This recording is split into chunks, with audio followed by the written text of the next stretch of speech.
I have 20 grand in the bank. That means that worst case scenario, I can live for 5 months straight without worrying about money. You literally are living the epitome of fear mindset when you say stuff like that. The conversation of how does your wife feel about you traveling? My question is, how do you feel about your husband not traveling? How does that make you feel when your husband comes home and didn't make enough money to create a legacy for your family? Hey guys, welcome to the YouTube channel. Today we're gonna answer some questions in the DMs. Pace, am I burned out because wholesaling is not for me? Or because I haven't been treating it like a business? How do I know when it's time to move on to another venture? I have enough money saved from wholesaling to pay for my living expenses for an entire year and more. Wow. If you made enough money from wholesaling to put enough money to the side for a year to live on, first and foremost, that's scarcity mindset.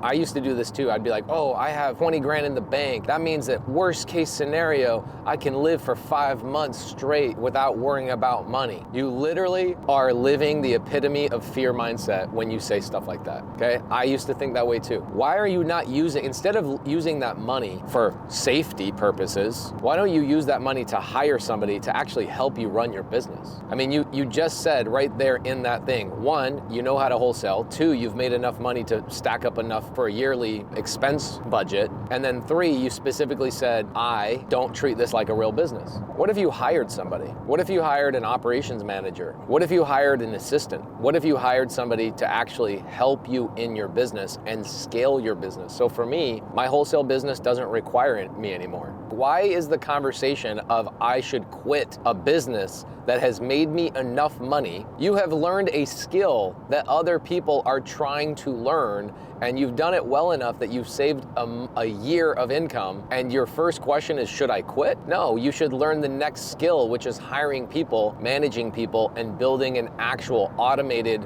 efficient running business so it prints money for the rest of your life.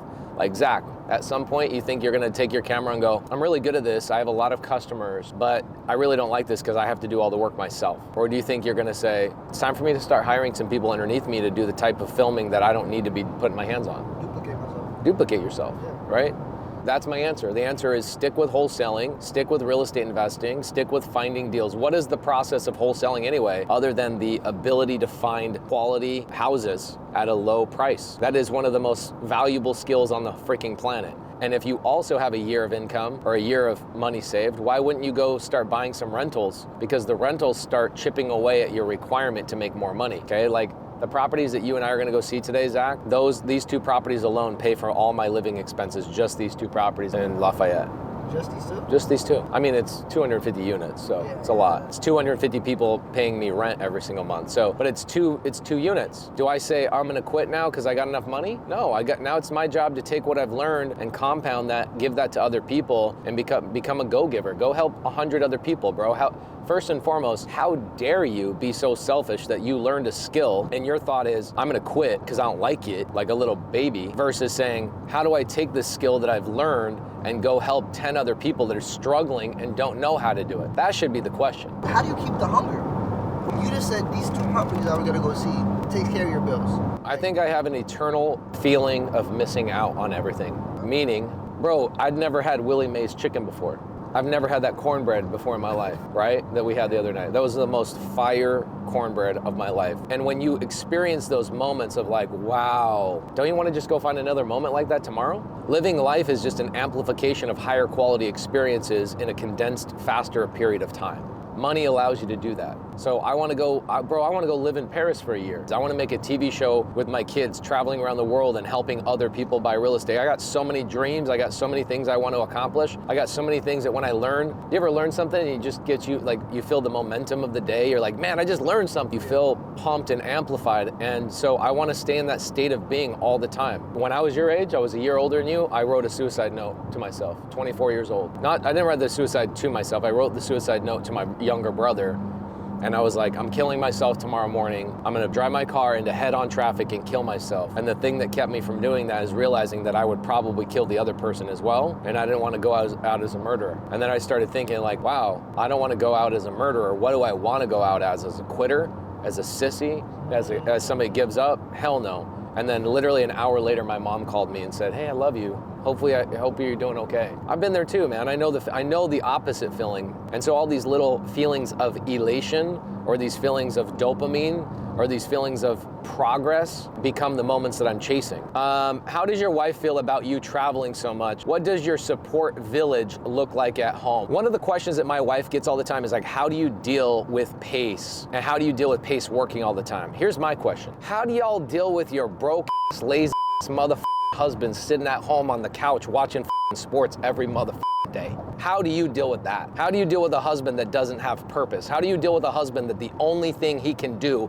is pay your immediate bills, and that if the neighbor came and knocked on the door tomorrow and said, yo, I can't make my mortgage payment, I need your help, your husband says, we don't even have enough money for our mortgage payment next month until I get my paycheck? My wife didn't marry a guy to pay the bills. My wife married a man who will change the world. And my wife requires that of me. A good wife will require a good man to go out and impart his wisdom and change other people's lives. It's selfish of you as a woman or a wife or a spouse, if you're in a same-sex marriage, to try and hoard this human being in your house and lock them up. If you married somebody special, then share them with the world, okay? First and foremost. My wife doesn't love that I'm traveling all the time, but my wife loves what comes from my travel all the time. In fact, today we're in New Orleans going to Lafayette, and we are going to be linking up with my wife in Houston. My daughter Monday is turning 1 year old on Tuesday, and I'm on a 10-day road trip, so I fly my wife and kids out with me,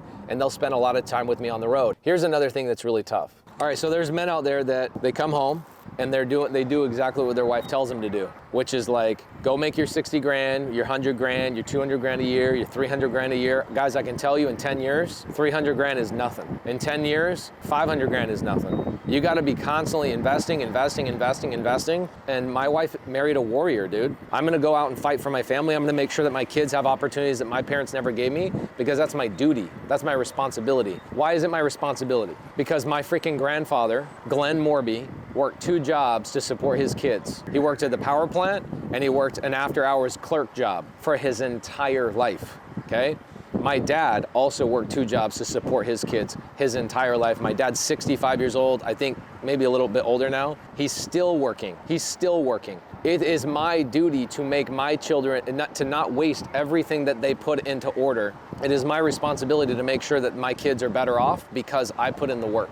And it's also my duty to make sure my kids are taught how to take my grandfather's legacy, my father's legacy, my legacy, and take that and compound on it to even make it even stronger. The conversation of how does your wife feel about you traveling? My question is, how do you feel about your husband not traveling? How does that make you feel when your husband comes home and didn't make enough money to create a legacy for your family? Does that sound like the man that you really wanted to marry? I don't know about you, but I see a lot of fat guys running around with beer bellies, not taking care of themselves, not taking care of their house, not taking care of their money. I don't know about you, but that doesn't sound very exciting to me. If I was a woman, I would demand more. Oh, do you have any cute friends for me? No, all my friends are married. Sorry.